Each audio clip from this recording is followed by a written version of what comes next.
तो आज के जो हमारे होने वाले हैं अभी के टाइम पे जो हम बात करेंगे किसके बारे में, दिल्ली सल्तनत के बारे में। तो अभी जो हमने पढ़ा था, रिसेंटली हमने पढ़ा था, वो क्या पढ़ा था हमने, मगध के बारे में पढ़ा था, राइट। मगध के बारे में पढ़ा था कि भाई मगध का जो उत्थान था वो कैसे हुआ।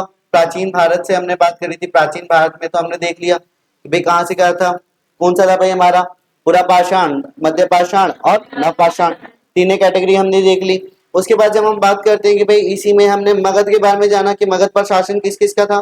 पहला शासन किसका था, हर्यक वंश, शिशुनाग वंश, नंद वंश, नंद वंश के बाद मौर्य वंश, मौर्य वंश के बाद शुंग, शुंग के बाद कंग, कंग के बाद सातवाहन, सातवाहन के बाद गुप्त वंश।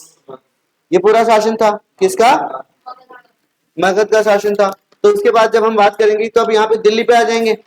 दिल्ली हमारी सबसे ज्यादा महत्वपूर्ण है।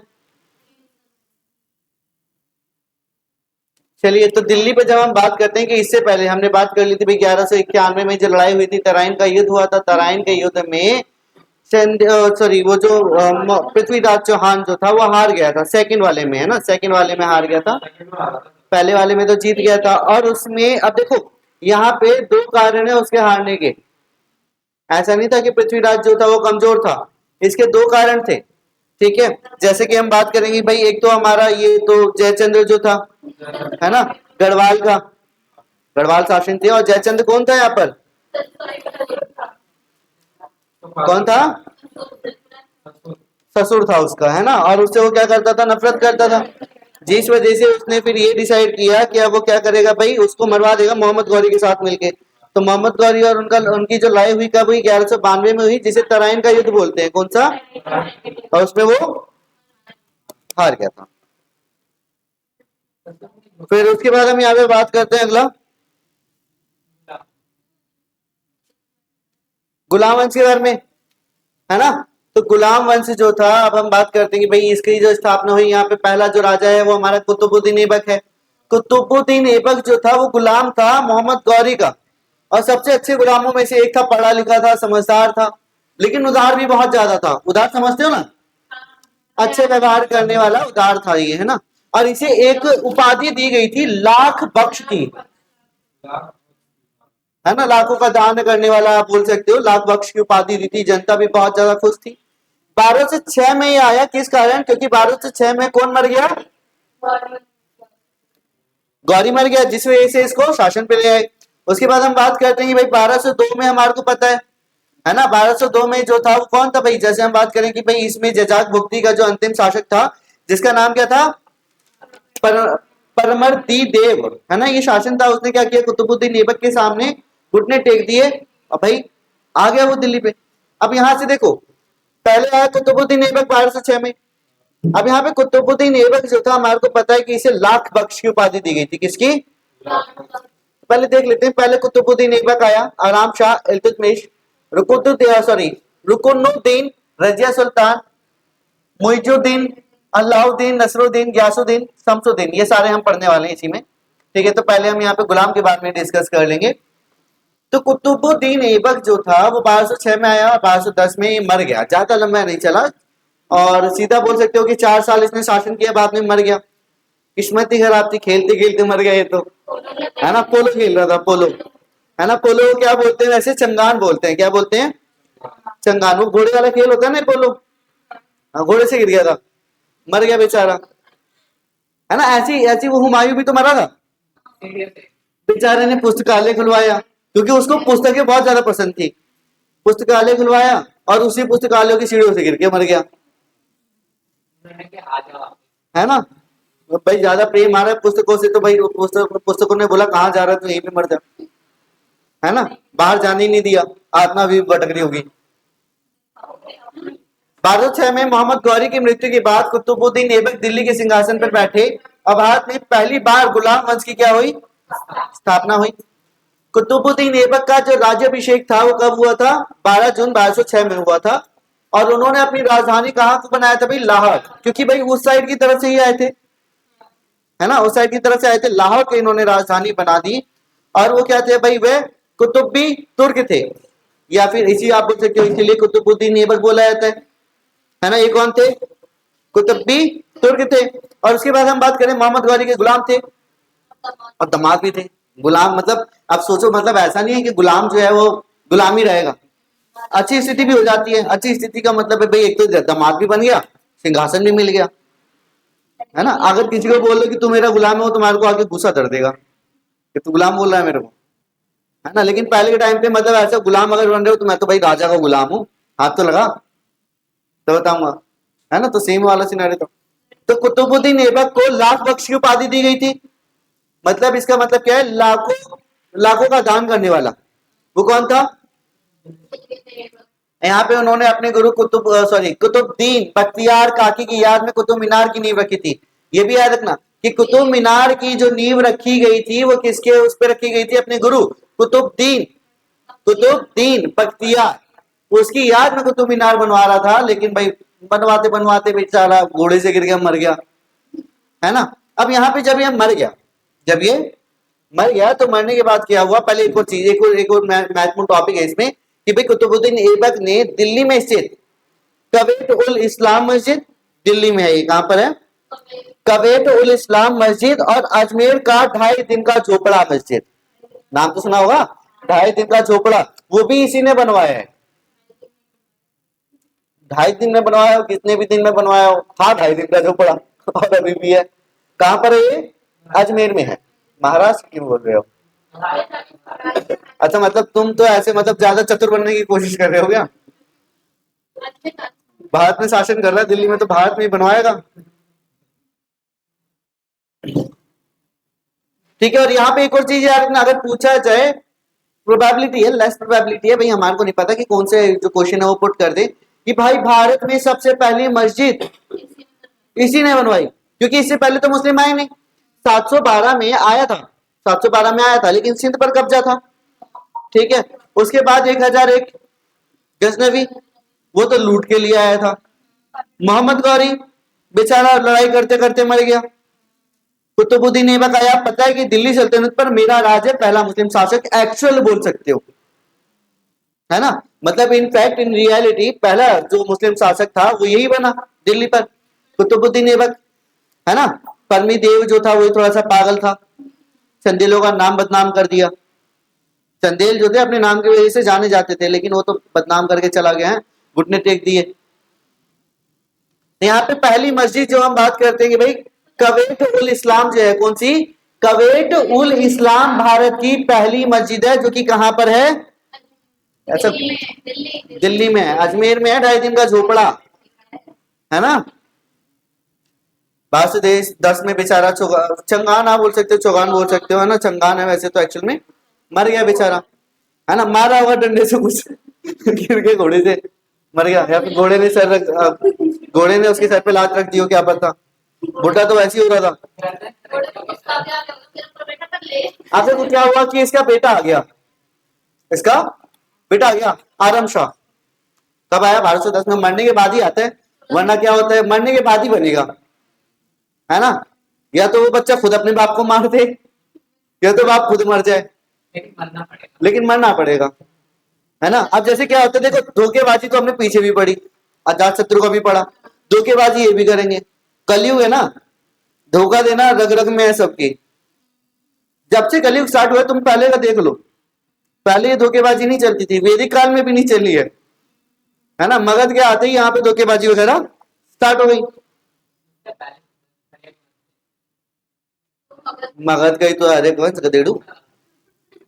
वह कुतुबुद्दीन ऐबक के बाद सत्ता में आए कौन? आरम शाह। उनकी मृत्यु हो गई, ठीक है। लाहौर के अमीरों ने जल्दबाजी में क्या किया, उसको दिल्ली का राजा बना दिया। भाई मर गया, किसी ना किसी को तो बनना पड़ेगा ना, और बना दिया वहां पे। तुम एक भूसे में तुम्हारे को वहीं पे रख देते। लेकिन आरम शाह जो था वो ज्यादा योग्य नहीं था। योग्य इन द सेंस समझ रहे हो कि भाई एक होता है कि ठीक है, अब जैसे ये बोलेंगे मेरे को राजा बना दो, वहां पे बैठा दिया, एक दिन शासन नहीं कर पाएंगे, लोग भगा देंगे धक्के मार के, यही तो होगा। तो उसके साथ भी सेम सिनेरियो हुआ। बेचारा 10 महीने है वैसे, ये तो सॉरी 10 नहीं है, 8 महीने है, ठीक है। 8 महीने तक शासन रहा, 8 महीने तक रहा। अब भाई माँ तो माँ ही होती है, इसकी माँ आ गई, है ना, इसकी माँ आ गई, तो इल्तुतमिश से पहले इसकी माँ को ले आते हैं। आरम शाह जो था, आरम शाह ने क्या किया भाई, राजगद्दी ठीक से नहीं संभाली, तो इसकी माँ आ गई शाह तुर्कान। क्या नाम था? शाह तुर्कान, इसकी माँ का नाम था। उसने बोला कि नहीं राजगद्दी से मतलब मैं बैठती हूँ, है ना, मैं देख लूंगी। अब भाई क्या था कि वो शासन देख रही थी, आरम शाह था। अब क्या हुआ भाई, आरम शाह जब तक है, मतलब अयोग्य शासन जब इसको घोषित किया गया तो इसकी माँ ने बोला कि राजगद्दी पर उसी को रहने दो। मतलब ये मतलब हम हमेशा से पढ़ते हुए आए हैं कि पहली मुस्लिम महिला जो शासन कर रही थी वो रजिया सुल्तान है। तो शाह तुर्कान तो नहीं बनेगी, तो शाह तुर्कान ने बोला आलम शाह को बैठे रहने दो, मैं शासन संभालती, मतलब प्रशासनिक व्यवस्था मैं देख लेती हूँ, है ना, परंपरा के अनुसार तो पुत्र ही बनेगा। उसके बाद क्या हुआ कि आरम शाह इल्तुतमिश आया, है ना, धोखेबाजी हमने बात करी। ये बेचारा, मतलब बेचारा क्या, मतलब ऐसा व्यक्ति था जो कि क्या था कि भाई कुतुबुद्दीन ऐबक का गुलाम था, जिसका गुलाम था उसी के बेटे को मार के राजगद्दी हासिल कर ली। तो मतलब यहाँ पे क्या हुआ कि कुतुबुद्दीन ऐबक जब यहाँ पे था तो उसका गुलाम था इल्तुतमिश, है ना, 1210 से लेके 1236 में आया। अब इसने क्या किया कि भाई ये जब आया तो ये जब गद्दी पर बैठा तो पहले तो ये समझ लो कि इसने किसको मारा था, आरम शाह को। किसको मारा था? किसका पुत्र था? कुतुबुद्दीन ऐबक का। और ये खुद किसका गुलाम था? कुतुबुद्दीन का। यहाँ पे कुछ महत्वपूर्ण टॉपिक जैसे हम बात करेंगे, दिल्ली सल्तनत पर बैठ गए, है ना, दिल्ली का शासक बनने से पहले ये बदायूं का राजा था। किसका? और यहाँ पे बदायूं का राजा था, फिर दिल्ली के शासन में यहाँ पे आ गया। सत्ता संभालने के बाद उसने अपनी राजधानी लाहौर से दिल्ली कर दी। यहां से पहले दो शासक से, आरम शाह और कुतुबुद्दीन ऐबक, उन दोनों के बाद लाहौर से दिल्ली राजधानी बना दी गई इल्तुतमिश के द्वारा, जिससे यह उनके साम्राज्य का प्रमुख शहर बन गया और दिल्ली आज तक है। ये तो तुर्की का ही था भाई, तुर्की के ही सारे, अलग थोड़ी करेंगे, है तो गुलामी। कुतुबुद्दीन ऐबक का गुलाम था, जो बाद में महमूद गजनी का गुलाम बना। एक गुलाम के रूप में उनकी पृष्ठभूमि के कारण उन्हें अक्सर गुलामों का गुलाम कहा जाता था। क्या बोलते थे? अगर कुछ गुलामों का गुलाम मतलब समझ रहे? हाँ, जैसे यहाँ पे हम बात करें कि महमूद गजनी जो था वो किसी का गुलाम नहीं था, वैसे कुतुबुद्दीन ऐबक तो था, वो उसका गुलाम बना, तो गुलामों का गुलाम बना वो, है ना, और इसी की वजह से सत्ता में भी आया। और हमारे को पता है कि कुतुब मीनार का कार्य जो था वो बाद में इसी ने पूरा करवाया था। बाद में शक्तिशाली राजा तो बना था। इल्तुतमिश ने एकता प्रणाली की शुरुआत की और और यहाँ पे भी इन्होंने सिक्के के बारे में पूछा था ना, तो आपको याद रखना है कि शुद्ध अरबी चांदी के सिक्के, जिसे टका बोला जाता था, क्या बोलते थे, वो किसने लागू किया था? इल्तुतमिश ने ही लागू किया था। और सोने के सिक्के, जिसे जीतल कहा जाता था, ये पहला शासक था जिसने ये चालू किए थे। किस कौन से? चांदी और सोने के सिक्के, जिसे टका और जीतल कहा जाता था, वो इल्तुतमिश द्वारा जारी किए गए थे। उन्हें तुर्की चहलगानी आप बोल सकते हो, या फिर चहलगानी का संस्थापक भी माना जाता है ना, हमने ऑब्जेक्टिव में भी किया था हिस्ट्री का। इसमें क्या था कि भाई 40 तुर्की रईसों का एक समूह था जिन्होंने उनके प्रशासन में महत्वपूर्ण भूमिका निभाई थी। तो यहाँ पे आप बोल सकते हो तुर्की चहलगानी की स्थापना जो की गई वो इल्तुतमिश द्वारा की गई। मतलब इसमें 40 लोगों का समूह था जो कि बहुत ज्यादा क्या थे, अमीर थे। मतलब आप बोल सकते हो कि कुलीन वर्ग जो है ना, कुलीन वर्ग जो है उनसे काफी ज्यादा ये जुड़ा हुआ है। किससे जुड़ा हुआ है? कुलीन वर्ग से जुड़ा हुआ है। अमीर नहीं होते थे, मतलब ये कुलीन वर्ग बोलोगे, अमीर नहीं थे, है ना। अमीरों को ही कुलीन बोला जाता है ना, तो एक नाम तो दिया हुआ है ना, अमीर तो अभी बोले जाते हैं, अब वो कुलीन नहीं है, क्योंकि उनके पास पावर भी थी। इल्तुतमिश ने सुल्तान गियासुद्दीन बलबन की स्मृति में श्रद्धांजलि अर्पित करते हुए नासिर उद्दीन के मकबरे का निर्माण करवाया, जो भारत में बनाया गया पहला मकबरा था। अब ये पूछा जाए कि भारत में बनाया गया पहला मकबरा कौन सा है, हमारे को पता है कि तुर्की चहलगानी की स्थापना इल्तुतमिश ने की। पहली मस्जिद बनवाई कुतुबुद्दीन ऐबक ने। किसने बनवाई? पहला मकबरा बनवाया इल्तुतमिश ने। उसका नाम क्या है? नासिर उद्दीन, ठीक है, उसका मकबरा बनवाया। उसके बाद 1229 ईस्वी में इल्तुतमिश ने अपने कानूनी अधिकार को मजबूत करते हुए बगदाद के खलीफा से सुल्तान के रूप में, क्योंकि पहले तो खलीफा ही चलते थे ना, हमने अंग्रेजों के बारे में बात करी थी, अंग्रेजों ने तुर्की के थे ना ये, और तुर्क में ही खलीफा थे। मुस्लिमों का जो लीडर, जो लीड करेगा सारे मुस्लिम को, वो क्या है? खलीफा है। और जो अंग्रेज थे उन्होंने खलीफा का पद इसलिए हटाया था क्योंकि वो ये जानते थे कि खलीफा एक बार बोल देगा ना तो सारे मुस्लिम उठ के आ जाएंगे, लड़ाई कर लेंगे। तो उनकी ये नीति थी, जिस वजह से खिलाफत आंदोलन भारत में चला था, है ना। 1236 में उनका निधन हो गया। उनके मृत्यु से पहले उन्होंने अपनी बेटी रजिया को अपना उत्तराधिकारी घोषित किया था। किसको किया था? रजिया को, क्योंकि उसके बेटे तो आए नहीं थे, यही तो था, है ना। क्योंकि उनके बड़े बेटे महमूद की पहली मृत्यु हो चुकी थी और बाकी जो थे वो वहां पे उपस्थित भी नहीं थे। तो बोला, और रजिया पर उनको भरोसा था, लगा क्यों? रजिया को क्या था? उन पर भरोसा था, है ना। तो रजिया को ही उन्होंने सुल्तान घोषित किया। लेकिन फिर वही है कि स्त्री अगर वो शासन करती है तो लोगों को हजम नहीं होता है। मतलब ऐसा होता है ना कि स्त्री जो है अपनी मर्यादा में रहे, तो मर्यादा से थोड़ा आगे चली गई, मर्यादा से आगे चली गई। मतलब एक तो होता है ना, जो ग्रुप अलग अलग है उनको मिलाने का प्रयत्न किया, जो कि मिलना ही नहीं चाहते थे। फिर उसके बाद पहले तो हम यहाँ पे आ जाते हैं, इसको पहले कंप्लीट कर लेते हैं। हालांकि परंपरा ने तय किया कि महिला सिंहासन पर नहीं बैठ सकती है, इसलिए इल्तुतमिश की मृत्यु के बाद उनकी पत्नी शाह तुर्कान ने, ये ऊपर का है, ठीक है, ये वैसे आरम शाह का है, चेलगानी के समर्थन से रुकन उद दीन फिरोज को सुल्तान बनाया। ठीक है, यहाँ से याद रखो, चहलगानी का समर्थन मतलब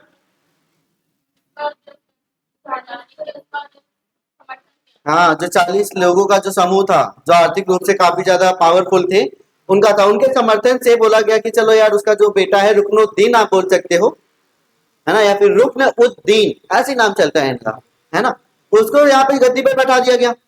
अब यहाँ पे ये भी ज्यादा नहीं चलेगा भाई। 1236 में रुकनुद्दीन फिरोज को उनकी माँ, ये शाह तुर्कान इन्हीं की माँ है क्या? हो सकता है, हाँ ठीक है, इन्हीं की माँ की। ठीक है, शाह तुर्कान के संरक्षण में सुल्तान घोषित किया। उसके बाद रुकनुद्दीन फिरोज के अकर्मण्य और खर्चीले स्वभाव के कारण उन्होंने राज्य के मामलों में बहुत कम रुचि ली, जिसके कारण जनता पर नौकरशाही वर्ग का क्या हो गया? प्रभुत्व हो गया। मतलब आप बोल सकते हो कि रुकनुद्दीन फिरोज जो थे वो ज्यादा खर्चीले थे। खर्चीले इन द सेंस की शासन ठीक से नहीं चला पा रहे थे। खर्च करने का मतलब ये होता है कि ऐसा नहीं है कि तुम राजा बन गए और आपका जब मन हो तभी आपने क्या किया? खर्च कर दिया। वहां को तो ये भी देखना है कि भाई कितना आपको बचाना है, कितना नहीं बचाना है ना।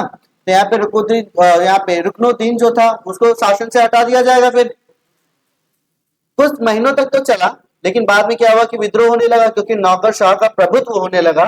और उसके बाद यहाँ पर जब लोकप्रिय विद्रोह हुआ तो यहाँ पे किसको शासन दे दी गई? रजिया सुल्तान को दे दी गई। और रजिया सुल्तान जो थी वो क्या थी कि पहली महिला बनी थी, जो कि क्या थी भाई? पहली महिला। चलिए, रजिया सुल्तान हम बात कर लेते हैं। अच्छा हाँ, ये शाह तुर्कान जो है ये उपपत्नी है इल्तुतमिश की। किसकी? इल्तुतमिश की। पत्नी के बाद वाला दर्जा है। हाँ, जैसे राष्ट्रपति, उपराष्ट्रपति, ठीक है, उसके नीचे भी आते हैं, इनके बहुत सारे होते थे ना इनका।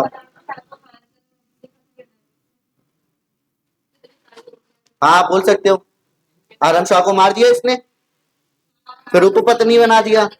हाँ हो सकता है। मतलब ऐसा तो चलता रहता ना। ऐसे हम बात कर रहे थे अभी, कुतुबुद्दीन ऐबक को ले लो, है ना, उसका दामाद कौन था? मतलब ये मोहम्मद गौरी का दामाद भी था, ये उसका गुलाम भी था। इसके तो बल्ले बल्ले हुए, गुलाम बन के शादी कर ली। चलो, तो यहाँ पे हम बात करते हैं कि भाई यहाँ पे रजिया सुल्तान यहाँ पे राजगद्दी पर आई, तो यहाँ पे जनता का समर्थन तो स्टार्टिंग में प्राप्त था। यहाँ पे पर्दा प्रथा को उन्होंने त्याग दिया। किसको? हाँ, पर्दा पहन गई, आपको जाना है ना, लेकिन भाई वो तो ऐसा है कि मैं तो शासन कर रही हूँ, मैं क्यों पर्दा पहनूं? पर्दा नहीं पहनेगी, चल अभी राजगद्दी से हटाते हैं तुझे। तो यहाँ पे क्या हुआ कि इसने क्या किया कि पर्दा प्रथा हटा दी और टोपी पहन के जाने लग गई। टोपी पहन के सभा में जाने लग गई। तो कुलीन जो थे इसे क्या हो गया भाई, इससे नाराज हो गए। ठीक है, तो फिर यहाँ पर क्या हुआ कि इसी दौरान में मुल्तान, बदायूं और लाहौर में क्या हुआ, अमीरों ने विद्रोह कर दिया। इसके बाद रजिया ने बटिंडा की गवर्नर अल्तुनिया से शादी कर ली। ये अल्तुनिया मतलब ठीक है यार, इतनी खतरनाक लड़की जो थोड़ी की है। 13 अक्टूबर 1240 को डाकुओं ने रजिया को क्या किया, कैथल में हत्या कर दी। कैथल होते थे ना वो, जो चर्च वगैरह की टाइप से होते हैं। हाँ ठीक है, तो यहाँ तक तो समझ में आ गया होगा इनका, है ना। तो बेसिक बेसिक अभी कर रहे हैं। इसके बाद कौन आ गया भाई, मुइजुद्दीन। कौन, मुइजुद्दीन, है ना। ऐसे ऐसे नाम के जवान भी लड़खड़ा जाए। ठीक है, तो यहाँ पे आ गया। फिर 1240 में रजिया सुल्तान की हत्या के बाद मुइजुद्दीन बहराम शाह सुल्तान को क्या किया, सिंहासन पर। फिर इसी दौरान में क्या हुआ, मंगोले ने, और क्या हुआ, बहराम की मृत्यु हो गई। बहराम की मतलब ऐसे बहरम तरीके से मृत्यु हो गई ना, मतलब उस पर रहम ही नहीं किया। किसने मारा इसको, मंगोलों ने मार दिया। वो थे भी तो खतरनाक, है ना। एक बार जहाँ चंगेज खान के वो थे वंशज, अलाउद्दीन मसूद शाह। फिर कौन आया, नसरुद्दीन मोहम्मद। इतने खतरनाक नाम है ना, हम तो सिर्फ बेसिक कर रहे हैं, अभी तो गुलाम वंशी चल रहा है। फिर यहाँ पे हम गियासुद्दीन बलबन पढ़ते हैं, जो कि क्या था, ये इल्तुतमिश का गुलाम था। किसका गुलाम था, इतने टाइम बाद इनका शासन लंबा थोड़ी चला है, ये देख लो। यहाँ पे अलाउद्दीन मसूद शाह जो है, इसका कितना चला है, 4 साल। इसका कितना चला है अप्रॉक्स, यहाँ पे कितना हो गया, 14, 19, 9 साल हो गए। वो बड़ी तगड़ी मैथ है तुम्हारी। ठीक है, उसके बाद यहाँ पे गियासुद्दीन जब बलबन आया, तो यहाँ पे 66 से लेके 87 तक इसने क्या किया, शासन किया। अब देखो, ये तो गुलाम था इल्तुतमिश का, है ना, थोड़ा सा सही भी था, लेकिन इसने दंड इतने खतरनाक रखे हुए थे ना, कि अगर कोई आत्मा मतलब अगर कोई भी शासन में या फिर कोई भी सभा में या फिर प्रजा जो है, कोई भी अगर कोई भी उल्लंघन करती है, तो भाई जो दंड थे ना इतने खतरनाक थे कि वो दोबारा ऐसे करे भी ना। ठीक है, इल्तुतमिश जो था उसी में से था। ठीक है, गियासुद्दीन बलबन। 1266 में बलबन गद्दी पर बैठा, उसने दिल्ली में सुल्तान की स्थिति को मजबूत करने में महत्वपूर्ण भूमिका निभाई थी। अब धीरे मतलब पीछे के बारे में बात करें, ऐसे ही आ गए थोड़े से लचीले राजा, है ना। अब थोड़ा सा हैवी आ गया। ये मामलुक वंश का एक महत्वपूर्ण शासक था, जो बड़े गुलाम वंश का ही एक हिस्सा था।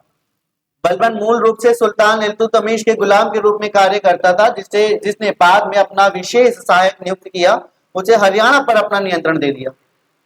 हरियाणा पर कौन कर रहा था, कौन बैठा हुआ था, यही गियासुद्दीन बलबन बैठा हुआ था। उन्होंने नसरुद्दीन महमूद को सिंहासन पर बैठाने में महत्वपूर्ण भूमिका निभाई थी, जिससे उन्हें अपनी शक्ति को और मजबूत करने में सहायता मिली। नसरुद्दीन मोहम्मद की मृत्यु के बाद बलबन सुल्तान बन गया, और दिल्ली सल्तनत पर उन्होंने क्या किया, राज किया। बलबन के 4 बेटे, सुल्तान महमूद, केकूबाग, केकोसरू और केकूसरो। इतने मतलब हैवी नाम है ना इनके, सारे केस ही हैं। चलिए, एक और चीज आपको याद रखनी है कि ये जो राजा था, इन्होंने क्या किया, अपने अधिकार को दर्शाने के लिए सिजदा, साष्टांग प्रणाम, जो कि मतलब सिजदा की जो स्थापना की थी। ठीक है, जिस तरह से सजदा करके जो प्रणाम किया जाता है राजा को। और पाइपोस मतलब राजा के पैरों को चूमना, ये उसी ने स्टार्ट किया था। मैं राजा हूं, मतलब स्थिति के अनुसार जो स्थिति होगी, गरीब अमीर उससे नीचे ऐसे करके जो भी था, उसी प्रकार चालू था। हाँ ठीक है, उसके बाद हम बात करते हैं यहाँ पे बलबन जो था। बलबन के बाद कौन आया, अब तो खिलजी वंशी आ जाएगा, है ना। खिलजी में सबसे पहले कौन आया, इसकी ज्यादा है नहीं, मतलब जलालुद्दीन। अच्छा, बुरा था अच्छा था ये बता दो बस। अच्छा था, अच्छा था, ऊपर वालों से भी अच्छा था ये। मतलब कुतुबुद्दीन ऐबक से ज्यादा अच्छा मत बोलो, है। वो ज्यादा ही अच्छा था, कुतुबुद्दीन ऐबक ज्यादा ही अच्छा था, बस वो घोड़े ने दिक्कत कर दी उसकी। चलिए, घोड़े ने थोड़ा सा कर दिया उसकी। ठीक है, तो यहाँ पे जलालुद्दीन जब आया, तो जलालुद्दीन खिलजी जो था, यहाँ पे क्या हुआ कि भाई जब ये आया, तो इसने क्या किया कि भाई बहुत अच्छे से प्रेम पूर्वक व्यवहार करता था, सब अच्छे से करता था। उदार राजा भी बोला गया, और इसको कमजोर राजा भी बोला गया। क्योंकि बात ऐसा होता है ना, एकदम किसी से प्रेम पूर्वक व्यवहार करोगे तो मतलब वो कमजोर है। तो वही लोगों ने मान लिया, है ना। और हालांकि ये क्या था, बलबन के शासन में ही था ये, किसके। फिर ये जलालुद्दीन आ गया। जलालुद्दीन जो है 1290 से लेके 96 बेचारा 4 साल तक चला, सॉरी हाँ 6 साल तक। ठीक है, इसने क्या किया, अब जो बलबन द्वारा कड़े नियम लगाए गए थे उन सबको इसने हटा दिया। उदार राजा था ना, मतलब ऐसा था कि चलो अगर तुम कुछ गलती भी कर रहे हो ना तो वो माफ कर देता था। लोगों ने बोला कमजोर है, कमजोर है, ठीक है कमजोर है तो मर जाता हूं, मर गया। फिर इसके बाद कौन आया, अलाउद्दीन खिलजी। तो यहाँ पे जो था, जैसे हम बात करें कि जलालुद्दीन जो था, उसके बाद अलाउद्दीन आया। जलालुद्दीन का ये भतीजा था और उसका दामाद था, भतीजा भी था और दामाद था, मतलब वो तो तुम्हारे को पता ही है ना, इंटर रिलेशन चलते रहते हैं इनके, है ना, चाचा ताई जो भी है ना, उनसे मतलब आपस में तो ये विवाह संबंध बना ही लेते हैं। जब 1296 में जलालुद्दीन की हत्या की और खुद ये राजा बन गया। अब यहाँ पे सोचो कि ये उसका भतीजा भी है, दामाद भी है, उसको मार भी दिया और राजा भी बन गया। अच्छा, सारिका उनके टाइम पे नहीं है, मार देते तुम्हारे को भी। बलबन की व्यवस्था दोबारा लागू की गई। अब ये देखो क्या था, पहला उदार और दूसरा खतरनाक। अलाउद्दीन जब आया तो ये इतना खतरनाक था कि बलबन के जो कड़े नियम थे उसको ऐड कर दिया वापिस, मतलब वही कड़े नियम चलेंगे, छोटी सी गलती कर दो मार दूंगा तुम्हारे को, है ना, यही वाला इसका था सीन। तो इसने क्या किया, राजस्थान रणथंभौर तो आपने सुना ही होगा, ठीक है, उसने क्या किया, रणथंभौर पर जीत हासिल कर ली। जो वहां का राजा बना था कौन उस समय, राजस्थान या फिर रणथंभौर का जो राजा था, राजा हमीर देव था। कौन था, 1301 में आक्रमण किया रणथंभौर पे और उसने जीत लिया। उसके बाद 1303 में चित्तौड़गढ़ पर आक्रमण किया, है ना। हाँ, मतलब प्रेमी तो ये रहते ही हैं, अपनों से प्यार छोड़ के दूसरों से प्यार निभाने चले गए, है ना। तो चित्तौड़ के राजा की बीवी से प्यार हो गया इनको, पद्मावती से। उन्होंने बोला, मतलब जब चित्तौड़ के राजा हार गया तो उनकी वाइफ ने बोला कि मैं हाथ नहीं आऊंगी, मैं जल जाऊंगी, जल गई, है ना। हाँ, पिक्चर देखी है, लेकिन ज्यादा ही हैवी है। दिक्कत ये थी कि भाई एक तो हिंदू राजा जो थे ना, वो पीठ पे वार नहीं करते थे। मतलब अगर तुम नियम कायदे बना भी रहे हो, मतलब सिंपल से अगर तुम नियम कायदे बना रहे हो तो हिंदू के लिए बनाओ ना, मुस्लिम के लिए भी सेम रूल अप्लाई कर रहे हो, जिनको रूल ही नहीं पता। वो बोलते हैं कि भाई तुम्हारे पीठ पीछे आक्रमण नहीं करना है, पीठ पीछे तुम आक्रमण नहीं करोगे, चलो ठीक है। हिंदू में पीठ पीछे आक्रमण नहीं करेंगे, रात होने के बाद युद्ध नहीं होगा, है ना। मुस्लिमों का रूल थोड़ी है, तुमने अपने रूल बनाया है, वो तो आएंगे पीठ में छुरा भी मारेंगे तुम्हारे, है ना, और रात में भी आक्रमण करेंगे। फिर यहाँ पे क्या हुआ कि भाई फिर अलाउद्दीन जो है बाद में मर जाएंगे, है ना, ये भी चले गए। फिर कौन आए भाई, कुतुबुद्दीन मुबारक शाह। कौन, कुतुबुद्दीन मुबारक शाह अंतिम शासक।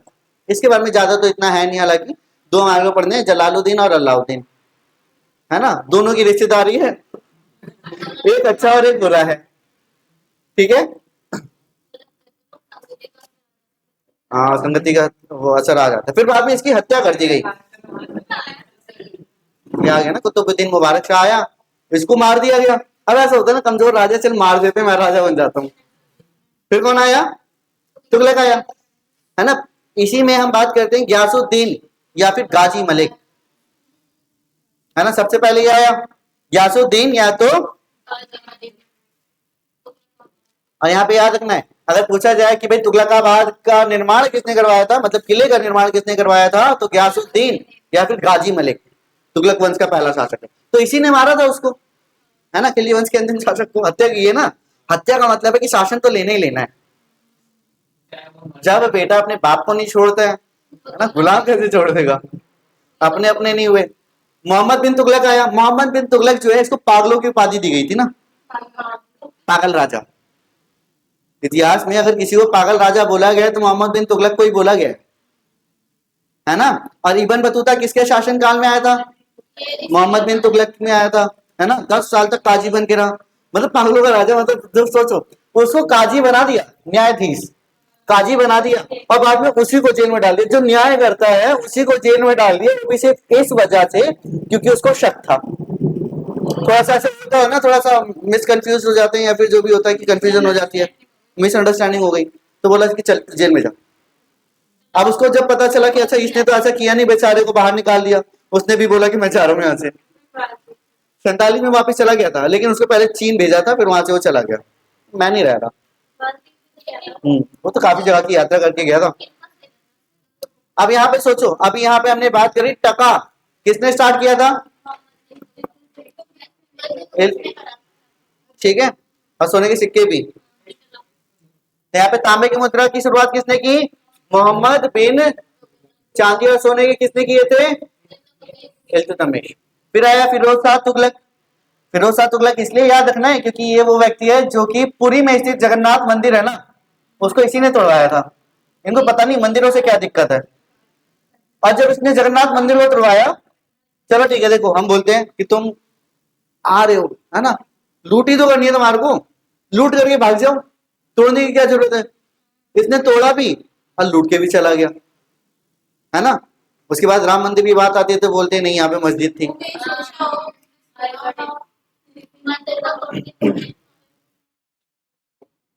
फिर यहाँ पे कौन आया था? सैयद। सैयद में ज्यादा इतना है नहीं, है ना, 412 से लेके 451 तक। सबसे पहला आया यहाँ पे कौन? खिज्र खां, संस्थापक था। कौन था? खिज्र खां। इतने खतरनाक नाम है ना कि जवान भी लड़खड़ा जाती है। तुम्हारे को ऐसी मिल जाए तो चलो। 19 अप्रैल 1951 को अपनी इच्छा से अलाउद्दीन आलम ने, कौन? अलाउद्दीन, उसने बोला कि यार एक काम कर, यहाँ पे ये खिरजर कहाँ आया? फिर यहाँ पे अलाउद्दीन आलम आया, ये सैयद का, किसका? उसने बोला मेरे से शासन नहीं हो रहा, एक काम कर यार तू, है ना, शासन ले ले। बेहला लोधी से बोला तू कर ले यार, अब वो मन भर गया मेरा, थक गया मैं। तो याद रखना है कि अलाउद्दीन आलम जो था, उसका सेनापति बहलौल लोधी, उससे बोला कि तुम शासन कर लो, और वो राजा बन गया। इस प्रकार लोधी वंश की स्थापना हुई और पहला शासक बना बहलौल लोधी। कौन बना? तो किसने बोला था? अलाउद्दीन आलम ने बहलौल लोधी को बोला राजा बन जा। मना थोड़ी करेगा वो, हम तो बनेंगे राजा। उसके बाद क्या है भाई? लोधी वंश, पहला राजा बहलौल लोधी, है ना। इसको तो मुफ्त मिला है, गिफ्ट, ऐसे गिफ्ट सबको दे भगवान, है ना।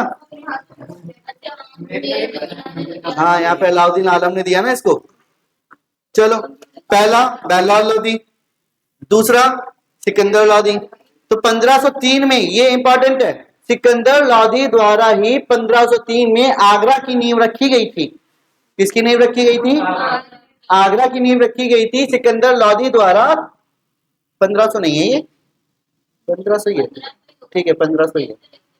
हाँ ठीक है, 1500 ही है, इसके बाद मुगल आया था, ठीक है। राजधानी दिल्ली से बदलकर आगरा कर दी, है ना, दिल्ली से बदलकर। और दिल्ली राजधानी किसने की थी सबसे पहले? इल्तुतमिश ने। कुतुबुद्दीन ऐबक की लाहौर थी, है ना। आरम शाह आया, उसने भी लाहौर रखी। वो करता ही क्या, कुछ तो वैसे नहीं हो रहा था उससे, है ना, वो करते ही क्या। राजधानी तो दूर की बदलने की बात है, खुद तो बदल नहीं रहा था, है ना। फिर इल्तुतमिश आया कि चल मैं काम आसान कर देता हूँ तेरे को मार के, उसको मार के काम आसान कर दिया उसने। फिर कौन आया भाई? यहाँ पे जजिया है, ये जजिया कर है, याद रखना है। जजिया कर की स्थापना या फिर शुरुआत जो थी वो सिकंदर लोधी द्वारा स्टार्ट की गई थी। तो दो महत्वपूर्ण बातें आपको याद रखनी है, आगरा की नींव और जजिया कर, ये सिकंदर लोधी द्वारा स्टार्ट किया गया है। इसके द्वारा। फिर आ गए इब्राहिम भाई, है ना, सिकंदर लोधी का सबसे छोटा बेटा। पानीपत की लड़ाई इसी के साथ हुई थी ना, हार गया था, हार गया था। अब यहाँ पे देखो कैसे हारा था, ये भी हम बात करेंगे। सिकंदर लोधी का सबसे छोटा बेटा था। पानीपत की लड़ाई हुई 1526 में, जिसमें बाबर जीत गया, है ना। कारण क्या था? आलम खान लोधी, इब्राहिम लोधी का चाचा, इसने बाबर को मजबूर किया कि तू एक काम कर यार, आक्रमण कर दे इब्राहिम लोधी पे, दिल्ली सल्तनत अपने हाथ में ले ले। इसका चाचा बोल रहा है अब, है ना। अभी जो भी हमने इतिहास में पढ़ा, साथ में यही चल रहा है ना, सब एक दूसरे को मार रहे हैं। सबसे पहले तो स्टार्ट हुई कि भाई पहले पिताजी को मारो, फिर गुलाम ये करेंगे, फिर सेनापति ये करेंगे, है ना, ये सारा चल। अब यहाँ पे आलम खान ने बोला, जो कि उसका चाचा था, बाबर को उकसाया कि आक्रमण कर, मैं मदद करूंगा, अपने भतीजों को हरवाऊंगा। उसने मदद कर दी। और यहाँ पे अकेले उसने मदद नहीं की है, राणा सांगा नाम सुना होगा, खानवा का युद्ध हुआ है ना, खनवा का युद्ध हुआ है 27 में, 1527 में खनवा का युद्ध हुआ है राणा सांगा और इसके बीच में, बाबर के बीच में। बाबर जीत गया, राणा सांगा को हरा दिया, क्योंकि राजपूत शासनों को हटाना चाहता था ये, है ना। ये वही राणा सांगा है जिसने इब्राहिम के साथ जो बाबर का युद्ध हुआ था, उसमें राणा सांगा ने बाबर को ये वचन दिया था कि तुम युद्ध लड़ो, साथ मैं दूंगा। दे दिया साथ, बाद में मैं ही मारूंगा तुम्हारे को, है ना। वो जयचंद और पृथ्वीराज चौहान वाला सीन है ना। जयचंद उसका क्या है, ससुर है ना, उसका क्या है, ससुर है। और उसी ने ही पृथ्वीराज चौहान को मरवाने के लिए मोहम्मद गौरी का साथ भी दिया था। यार ये कह रहे हैं कि आपने क्या बोला तुमने अभी, अपने बेटे के, अपने बेटी के पति को कौन मरवाता है, लोग अपने बाप को नहीं छोड़ते हैं। तो इसकी बात कर रहे हो। अब सारे हर्षवर्धन थोड़ी होते हैं, सारे हर्षवर्धन राज्यवर्धन थोड़ी होते हैं, है ना। राजश्री के वो ग्रह वर्मा को मार दिया, उनके पति को मार दिया, राज्यवर्धन ने बोला मैं आके बदला लूंगा, है ना, मैं बदला लूंगा। जिसने मारा उसको मार दिया, है ना, और जिसको उसने मारा उसके दोस्त ने राज्यवर्धन को मार दिया, फिर हर्षवर्धन ने उसको मार दिया। कितना ये वो एक ही शासक है सबसे बढ़िया अभी तक, है ना, बदला बदला खेल रहे थे। तो यहाँ पे इब्राहिम लोदी आया, और इस प्रकार दिल्ली सल्तनत पर जो शासन बोला जाता है वो मुगलों को कंसिडर नहीं करते हैं, क्योंकि मुगल में अंग्रेज भी आए और शेरशाह सूरी भी आया, है ना।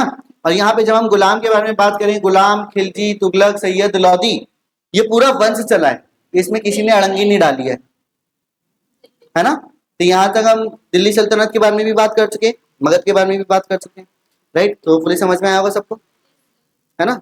ठीक है, चलिए नोट्स आपको भेज दूंगा, तो अभी के लिए समाप्त करते हैं।